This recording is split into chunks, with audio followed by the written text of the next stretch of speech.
En realidad, la verdad es que caminar lo hacemos tan seguido, lo hacemos tan frecuente, de hecho, casi para realizar cualquier cosa, que puede convertirse incluso en algo muy cotidiano. Y si lo pensamos en realmente como haciendo una introspección, qué actividades realizamos y en las que se requiere caminar, pueden ser cosas muy cotidianas como trasladarse para bañarse o tener que ir pues a hacer cualquier necesidad, ir al supermercado, trasladarnos en todos los espacios que se encuentran dentro de nuestra casa, o actividades que tienen que ver más como con pasatiempos, ¿no? Ir a un súper o a una plaza o ir al cine. Y quién sabe por qué, creo que a veces somos así, que realmente valoramos las cosas cuando las perdemos. Y es un poco esa sensación cuando nos sucede algo, te tuerces o te tienen que hacer una cirugía de rodilla o te lastimas la espalda y esta percepción o esta sensación de perder una capacidad que sería esa facilidad para trasladarse a través de la caminata es cuando cobra un valor tan importante. Y bueno, también el propio proceso de envejecer, si no se acompaña de un envejecimiento activo, pues puede conllevar una pérdida gradual en esta facultad y hay que reconocer que tal cual la caminata es una puerta, es una vía muy importante para mantener una vida independiente. Entonces yo creo que de las cosas más importantes para todos es poder ser autónomos hasta el final de los días, que podamos desplazarnos, vestirnos, llevar nuestras cuentas, poder hacer todas las actividades de la vida cotidiana sin depender de una tercera persona para realizarlas. Y anteriormente se creía que la parte de la caminata o la marcha, como se conoce, era un proceso muy sencillo que requería un nivel cognitivo muy bajo. De hecho, hasta incluso decían, puede ser algo hasta automatizado, desconectamos al cerebro y puede ser que solamente tuviera este control a través de la médula espinal que mandara un comando hacia las piernas. Y así se creyó durante mucho tiempo. Incluso, digo, mis gatitas que se aparecen ahí en las tomas, se han estudiado algunos modelos animales en donde sí, a veces hasta incluso al aislar el proceso cerebral tal cual, los animales pudieran seguir manteniendo como una marcha. Sin embargo, en el aspecto de lo humano es un desempeño completamente diferente. Entonces, si lo pensamos de esta forma, ¿qué se necesita para poder caminar? Realmente caminar es un proceso muy, muy complejo. Empezaría desde la voluntad, que yo quisiera trasladarme hacia algún lugar. Y tiene que ver con esa sincronía del sistema nervioso y del sistema periférico central y del sistema nervioso periférico para mandar un comando hacia los músculos y que estos a su vez puedan trasladar las articulaciones o esas extremidades haciendo un movimiento que se traduce en poder caminar. Pero todo esto tiene una retroalimentación muy importante. Yo debo de tener una buena salud cardiovascular porque si no tampoco puedo realizar ese traslado o ese deslizamiento. También debo de contar con un buen proceso de balance estático, si no, no puedo poder trasladarme para realizar mis actividades de la vida cotidiana. Y esa retroalimentación se da también a través de la vista, del oído, en específico de la parte vestibular, y de una parte que se encuentra a nivel de los músculos, de los tendones, de los ligamentos, que es esta parte como somatosensorial. Lo que siempre platicamos, que es una señal que nos avisa en el cuerpo dónde estamos situados en el espacio o que se conoce como la propiocepción. Entonces, en realidad, la parte de la caminata es muy compleja. Y si lo desdoblamos en el aspecto muscular, podemos ver aquí que en las diferentes fases que una persona camina, las fases de la marcha, vamos a ver el encendido y apagado de diferentes grupos musculares. Entonces, se dice normalmente que la fase como de apoyo tal cual consta del 60% de todo el ciclo de la marcha. Y esa fase de oscilación abarca el 40% del ciclo de la marcha. Entonces, esto lo reconocemos a nivel del balance porque es bien importante, porque hay una parte en la que nosotros estamos parados, literal, nada más en un solo pie para poder trasladar el otro pie hacia adelante. Entonces, por ejemplo, aquí está marcado en rojo los músculos que están activos. Al momento que yo doy un paso, si pensamos en el pie derecho, debe chocar el talón Y al estar chocando el talón, tengo que tener una buena salud del músculo glúteo, de los isquiotibiales, del cuádriceps para poder desacelerar la pierna al momento que está teniendo contacto, y para que mi punta del pie se pueda subir o se pueda levantar, debo de tener este encendido del músculo tibial anterior.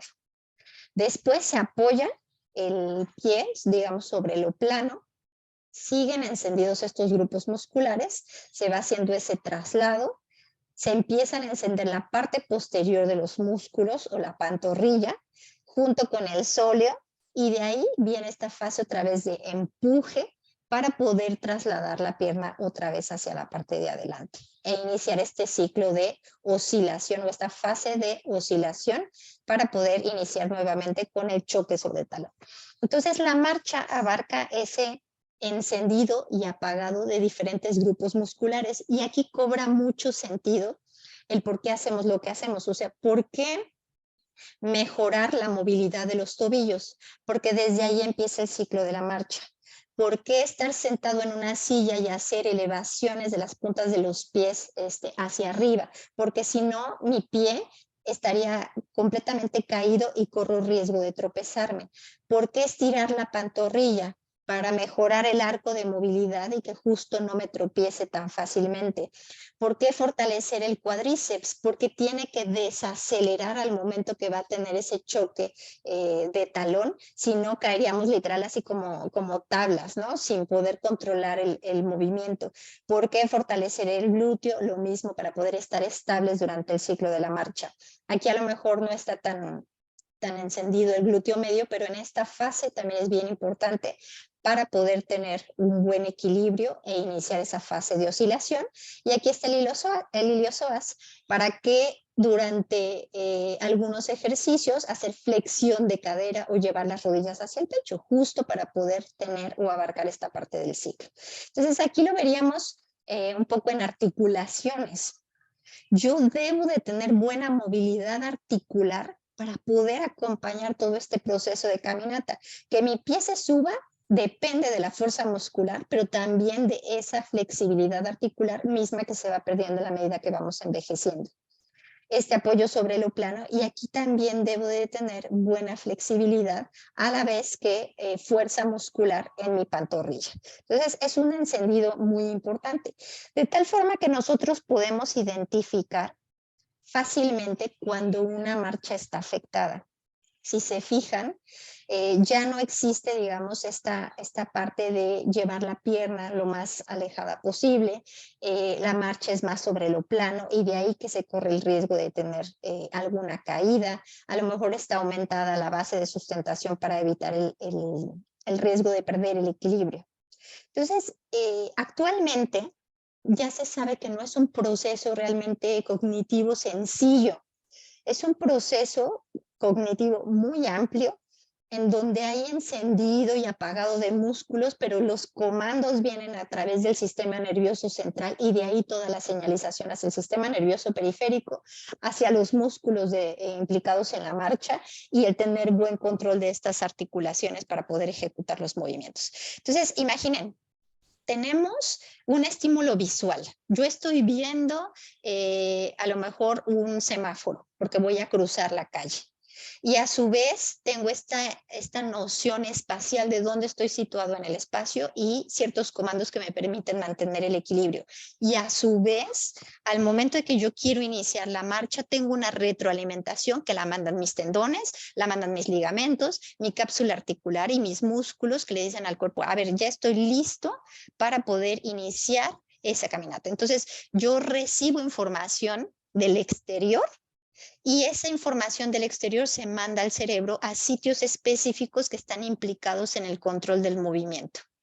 Ya una vez que esté ese control del movimiento, a nivel cerebral, hay una comunicación entre diferentes áreas del cerebro para poder tener como una traducción y yo poder mandar ese comando para que pueda traducirse en esos movimientos o esas habilidades de movimiento que yo voy desarrollando a través de estarlo entrenando, y también un control postural.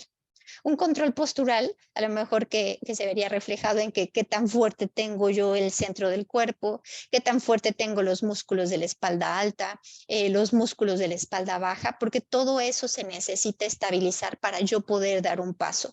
Y todo eso se hace a través de esta retroalimentación. Entonces, se traduce en movimientos anticipatorios previos a poder yo estar estableciendo esa caminata. Imagínense que es tan rápido que todo el tiempo estoy ajustando. Me voy a encontrar a alguien en la calle, cambio la dirección y todo esto se va haciendo de manera natural. Sin embargo, en la medida que más entrenado me encuentro, pues puedo ejecutarlo de mejor forma sin tener alguna lesión. Y justo esto puede ser incluso, imagínense, tiene una parte como cognitiva y tiene incluso una parte también de control emocional, o sea, que tanto ese desplazamiento me produce circuitos a mí de recompensa, de, qué bien se siente esto que hice, y se va alimentando a sí mismo. Entonces, creo que hay una fase como de la vida en donde característicamente nos emocionamos mucho cuando alguien aprende a caminar, ¿no? Y después ya casi como se vuelve este proceso automatizado y estamos como tan familiarizados a tenerlo que no lo valoramos en su amplitud. Y si lo vemos con este proceso cognitivo complejo, cuando nosotros caminamos también están intercaladas otras funciones ejecutivas y otras funciones que tienen que ver con la atención. Por eso se vuelve una habilidad tan compleja. Se combina la caminata con el poner atención, con esa fluidez mental que yo tengo, con la velocidad de procesamiento, con planificación de qué es lo que voy a hacer y se va ajustando también mi cuerpo y voy escuchando cosas y voy viendo cosas y mi cuerpo percibe cosas. Quizá cuando nos lesionamos esto vuelve otra vez a volverse como mucho más sensible. Y entonces estos estudios incluso han dicho, bueno, a ver, vamos a estudiar qué tanto se disminuye la velocidad a la que alguien camina cuando se combina con diferentes actividades. Y aquí en realidad es solamente pedirle a la persona, a ver, camine lo más rápido posible. Y aquí le están pidiendo le están leyendo algo, un libro, y esta persona tiene que poner atención porque al final le piden que cuente cuántas veces aparece a lo mejor un fonema o le piden que al final haga como un resumen del libro. Entonces les piden diferentes tareas. Y aquí les están pidiendo que cuenten de 3 en 3 o que hagan restas de 7 menos 7, menos 7. Y entonces lo que demuestran es que justo cuando se combinan más habilidades cognitivas, incluso disminuimos la marcha para poder poner atención y salir avante de todo este proceso. Y la parte de la caminata cobra mucha importancia porque hay una relación entre la velocidad a la que caminamos y el riesgo de morir por cualquier causa. Entonces, es muy fuerte que en la medida que alguien va reduciendo esa velocidad, puede ser un factor predictor para que nosotros logremos identificar que se encuentre en riesgo, ¿no? Entonces, por ejemplo, está asociado al riesgo de morir por cualquier cosa, la velocidad de la marcha también hacia enfermedades neurodegenerativas, hacia la probabilidad de tener algún evento cardiovascular o de tener algún tipo de cáncer o cualquier otro tipo de patología. Y antes estas cosas se estudiaban por separado, o sea, decían, alguien tiene problemas para caminar, eso lo predispone a tener caídas frecuentes. Y por otro lado, decían, en la medida que uno envejece se empieza a perder esta función cognitiva, está alterada la memoria de las personas y eso los puede predisponer a demencia. Y ahorita, justo como ya se dieron cuenta que la marcha o la caminata es una actividad tan compleja de ida y vuelta que requiere procesos cognitivos, dicen todo tiene relación. Tú notas que alguien está teniendo un compromiso cognitivo, preocúpate porque probablemente se va a empezar a alterar, su marcha va a empezar a tener estos datos de inestabilidad y eso lo predispone a caídas, o el propio deterioro cognitivo lo predispone a caídas, o tener riesgo de demencia también predispone a caídas. Entonces es esta detección temprana, o sea, si yo mismo me observo que a lo mejor salgo a caminar con mis familiares y ya no camino con la misma velocidad, bueno, entonces, ¿qué es lo que me está faltando? ¿Me está doliendo alguna articulación? Necesito revisarme los pies porque a lo mejor requiero plantillas, vivo con diabetes y entonces tienen que checarme los pies para ver que no me esté erosionando. O sea, son diferentes cosas, o me operaron de la espalda y esa es la causa, o es realmente el propio proceso de envejecimiento que me está llevando a perder masa muscular, y al perder esta masa muscular ya no está haciendo la función que debería de hacer. Entonces, existe, por eso les digo, ya esta fuerte asociación entre empiezas a caminar más lento, hay que checar que no esté ocurriendo un deterioro también cognitivo. ¿Y qué se evalúa normalmente de la marcha? Se evalúa qué tanta amplitud hay, por ejemplo, entre la colocación de un pie con el otro. Si esa base de sustentación está más amplia, bueno, esa persona ya está teniendo como que hacer ajustes para poder caminar y sentirse más estable. ¿Qué otra cosa se evalúa? Que realmente el pie, a la hora de que avanza en esa fase de oscilación, quede adelante del otro pie y no que esté, digamos, como haciendo esto, ¿no? Y avanza y se queda a la mitad del otro pie. Se evalúa también si todas esas fases se están cumpliendo, el choque de talón, el apoyo sobre el plano, la oscilación y, bueno, más cuestiones como posturales. A veces se hacen análisis específicos, por ejemplo, de marcha, de pedir que se camine justo en forma de gallo-gallina para evaluar el equilibrio, o poniendo una tarea extra que sería llegas hasta un cono a lo mejor y ahí te das la vuelta para ver qué tanta dificultad tiene para girar y regresar a su posición de origen. Pero no es solamente, digamos, como la pisada lo que se evaluaría, sino diferentes cosas. Se evalúa el movimiento que tiene la pelvis, se evalúa el movimiento que tiene la cadera tal cual, el movimiento de las rodillas, el movimiento de los tobillos, esta base de sustentación que les decía, si existe una asimetría entre o la longitud de paso a lo mejor del lado derecho respecto a la longitud del paso del lado izquierdo. Y es muy interesante porque esta imagen que yo les puse, por ejemplo, es de un artículo de niños que viven con autismo y cómo está alterado su ciclo de la marcha, y probablemente esa afectación en la marcha también puede ir desencadenando, favoreciendo su desarrollo neurológico a largo plazo. Entonces, ¿cómo conservo yo mi marcha? ¿No? Dirían, bueno, si estamos hablando de caminata y caminar es bueno, entonces voy a seguir caminando para poder mantener estabilidad, que es tan importante para poder seguir haciendo mis actividades de la vida cotidiana. Y uno diría, bueno, si quiero caminar, entonces camino y así se va a mantener, pero no es tan sencillo porque ya vimos lo complejo que es este proceso, que requiere desde un balance estático, una adecuada propiocepción, que si cerrara yo los ojos sé exactamente dónde está cada una de mis articulaciones y confío en que me van a responder de acuerdo al comando que yo le vaya a mandar. Y también requiere de esta amplitud de movimiento de las articulaciones, una adecuada flexibilidad, y requiere de una adecuada fuerza para poder tener un control postural de mi tronco, de mi centro de cuerpo y también de los músculos que están implicados en este encendido y apagado para poderme yo trasladar y llegar hacia un punto. Entonces, para lograr mantener mi salud cardiovascular y que yo pueda tener adecuada oxigenación de mis músculos y que mi corazón tolere realizar cierto movimiento, debo de realizar ejercicio aeróbico.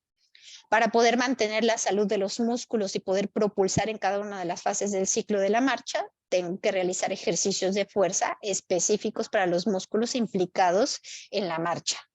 Para poder tener un adecuado rango de movilidad y no tener este riesgo de tropezarme con facilidad por estar arrastrando los pies, debo realizar ejercicios de flexibilidad.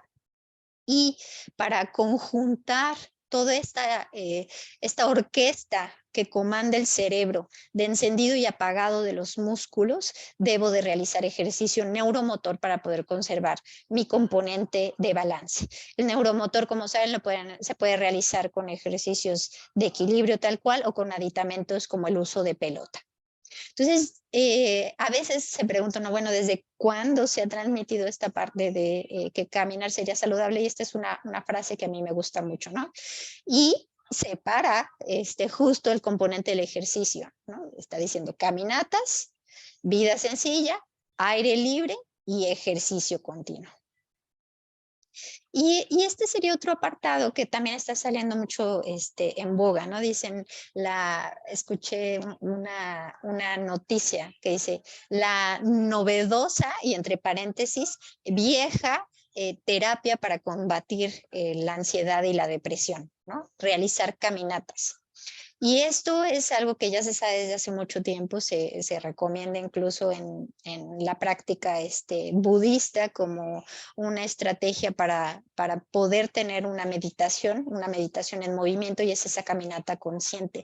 Y actualmente se está estudiando tal cual en protocolos, por ejemplo, con llevarlo a un ambiente en particular, ¿no? Yo realizo una caminata en la ciudad o realizo una caminata en el bosque, y se estudian diferentes componentes, ¿no? Ambas sirvieron para atención de depresión, pero cuando se trata de mejorar la tensión o mejorar la ansiedad, funciona de mejor manera realizar una caminata en un espacio verde, que en este caso es bosque. Para la parte del enojo, la hostilidad, también funciona mejor el realizarlo en el bosque.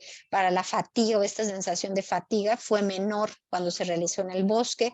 Y bueno, cosas como la parte de la confusión o la sensación, la percepción de vigor fue también mejor en el bosque. Y esta pregunta me gustaría dejárselos a todos. En realidad, ¿en qué lugar les gustaría caminar? Porque esto es lo que va a permitir que sigamos haciendo lo que hacemos y que nos despertemos como con este sentido de por qué debo cuidar a mi cuerpo, por qué debo cuidar a mis músculos y realizar ciertos ejercicios de manera continua. Entonces, haz algo hoy que tu yo del futuro lo agradezca. Nuestras acciones y decisiones de hoy determinarán nuestro futuro. Muchísimas gracias a todos.